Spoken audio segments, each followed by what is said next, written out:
তো বন্ধুরা দেখো, সকাল সকাল গাছে থোড় বের করা হলো। আর আমাকে মোচাটা নেওয়ার জন্য ডাকছিল। মোচাটা ভালো ছাড়েনি, আসলে বিচে কলার মোচা তো তো এরকমই পারে প্রত্যেকবারই। আর দেখো নিয়ে এসে রাখলাম, চলে আসলাম এবার সবজিটা। তো আজকে কি রান্না করবে? আজকে করবো থোড় ভাজা, আর একটু চিকেন কষা করবো, আর একটুখানি চিকেন আলু দিয়ে করবো। তোমার তো আলু ছাড়া চলবে না।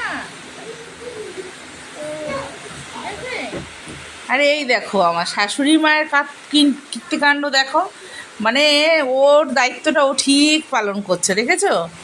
সন্ধে দিতে এসছে, কত চিন্তা বলো তো। আর আমাদের এখানে বিকেল থেকেই কারেন্ট ছিল না, জানো তো। আর কোনো বন্ধুর বাড়িতেও তেমন যেতে পারিনি, ফোনের চার্জ ছিল না। ফোনটা নিয়ে দিনরাত বসে থাকছে ভাই বোন, স্কুল ছুটি পড়েছে।